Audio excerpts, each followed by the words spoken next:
Two types of men in this world, those who like hollandaise sauce and those who absolutely detest it. Which one are you? Can't say I've ever really had it. I'm not much of a breakfast guy myself. Right. In Landman Episode 8, John Hamm's character Monty was admitted to the hospital, sparking concerns about his health.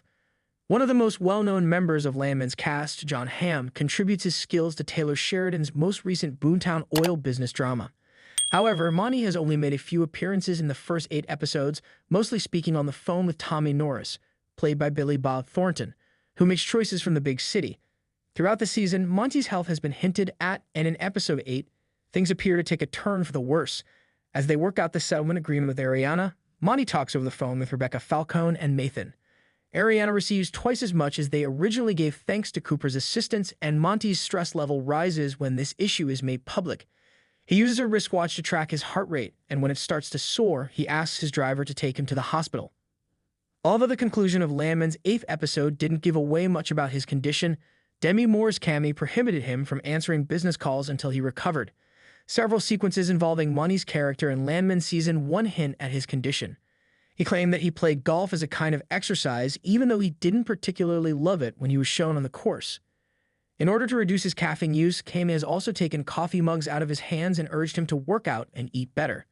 His heart issues appear to be mostly caused by a mix of poor food, little exercise, and, above all, high levels of stress. Even Monty's first conversation with his scene partner in Episode 8 included him talking about healthy lifestyle choices. The brief discussion, which covered philosophical life philosophies regarding fate and individual autonomy, may have hinted at Monty's impending death due to his bad habits. The program may be implying that Monty's unrelenting quest for wealth at the expense of all other facets of his life will finally result in his premature death, even though the sequence implies that diet and reducing coffee intake may not have helped him. Perhaps his health condition caused him to collapse, but the revelation of the $1 million counteroffer is what sends Monty to the hospital. He could be prepared to put Ariana on trial and punish her for attempting to take from him if he were more stalwart, but it would put even more pressure on him. Regardless of the outcome, a trial could lead to years of anxiety due to problems with public relations, legal fees, and other things. He's a very rich man, and right now he would rather throw away the money than cope with all that. This tactic appears to be related to whatever Rebecca and Monty are dealing with, as Tommy later in the episode explains that the corporation doesn't typically attempt to save money by being frugal with family settlements.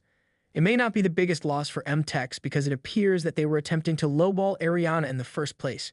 In the last 2 episodes, the cartel's issues will get much more serious. Several indications suggest that Monty died at the conclusion of Landman Season 1.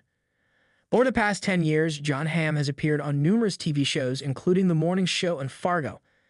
But since Mad Men concluded in 2015, he hasn't made an appearance in more than 13 episodes of a single program.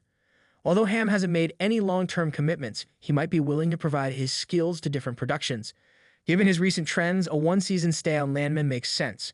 Regarding the plot point of Monty's death, it would leave a significant power vacuum that would cause problems for MTechs at the highest level.